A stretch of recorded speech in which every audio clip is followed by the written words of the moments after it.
A Ukrainian MiG-29 fighter jet has been brought down by an Iranian-made Shahed-136 kamikaze drone used by Russian army. This is the first instance of a kamikaze drone bringing down a combat aircraft. Hello everyone, I'm Shafi and welcome to the new episode of Polit Affairs. These days, there are lots of strange news regarding Iran as protests are reaching 1 month inside Iranian cities. Many have been killed from both protesters and the police.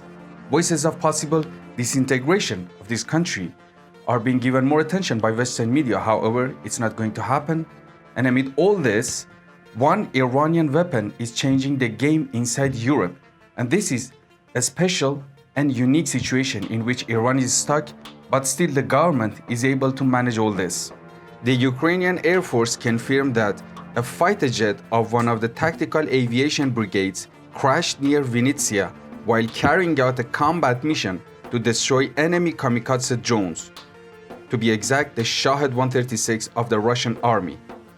Experts suggest that while the combat aircraft might have managed to shoot the kamikaze drone, the explosion of the latter must have hit the aircraft itself. Ultimately, Ukraine's State Bureau of Investigation, which investigated this entire incident, concluded that fragments of a downed enemy drone hit the cabin of a Ukrainian plane. While the Ukrainian military mainly relies on its air defense for shooting drones, it began using fighter jets to engage drones in early October.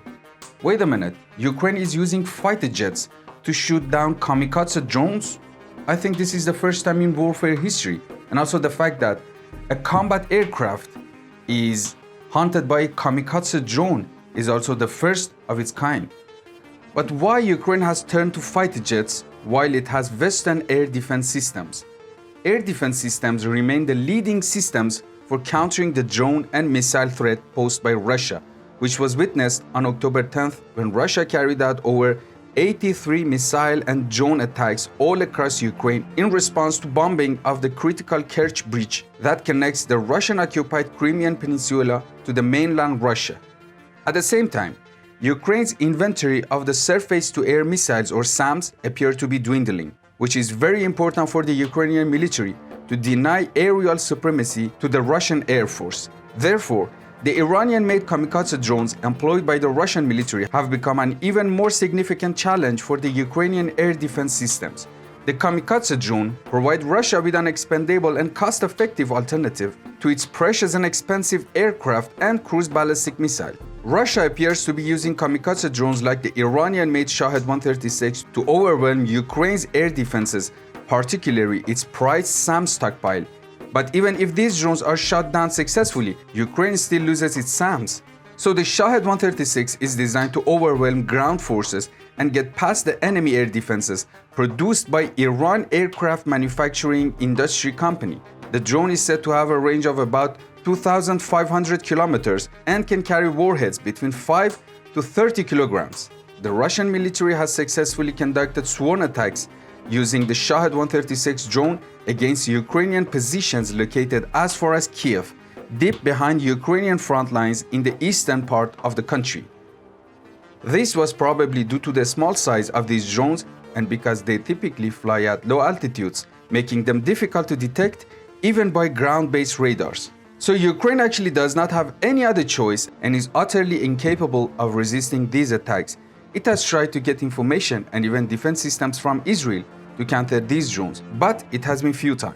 And here comes new reports. United States and some European countries, especially Great Britain, have promised to provide the latest electronic warfare to Ukraine for countering these drones. This is actually the last hope for Kiev, unless they have to sit and watch how their most valuable assets and weapons get hit by these Shahed little boys each day. Presence of these Iranian drones have also pushed reports of the Turkish Bayraktar TB2 drones in service of Ukraine to shadows.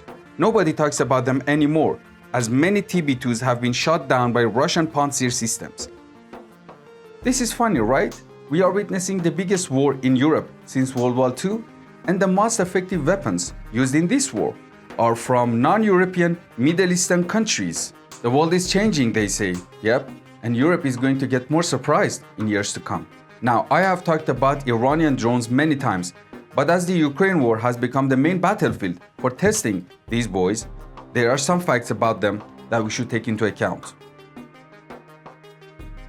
There are also other Iranian-made drones in service of Russia. For now, we have seen the Mohajer 6 and the Yasir drone, both used for intelligence and information gathering, and also leading kamikaze drones to reach targets. A few days ago, I saw a report in an Iranian military news outlet that Russia may have also received more sophisticated and powerful kamikaze drones from Iran, such as Arash UAV, the second edition, but still, there is no sign of them in the battlefield. Based on a claim from Volodymyr Zelensky, president of the Ukraine, Russia has ordered 2,400 drones from Iran, which is insane if true. But as said before, these drones are really cheap and effective. So why should Russia waste million-dollar missiles when they can destroy targets with a few $1,000s? But there is a big question, especially inside Iran. Why should Tehran supply these drones to Russia? Why should Iran be a part of this war? What does it have for them?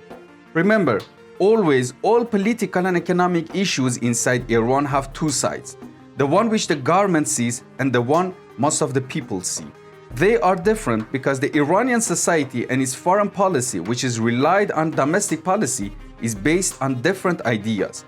From government's point of view, they have the right to help Russia. They are helping Moscow in this war because Russia is now Tehran's only true friend.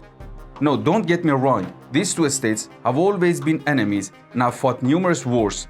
But now they have become closer friends, not because this is what they want, but because this is what US did to them and made them get closer.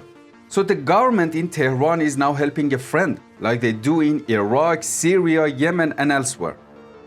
Secondly, this was a great chance for Iranian military generals to see how their assets could work in a real big war against advanced Western systems.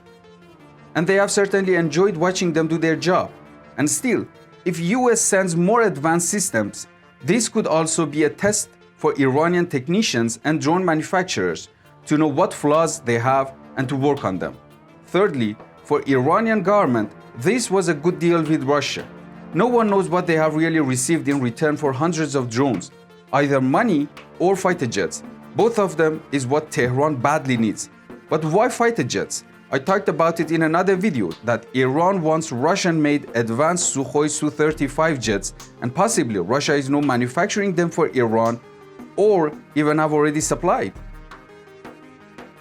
It should be also noted that from Tehran's perspective, this move gives them two important wins in international politics. A, it provides for them another card in nuclear negotiations with the United States. And B, it brings new buyers and clients for Iranian-made weapons. Tehran plans to become one of the biggest arms exporters and to make more revenue from arms export than the oil.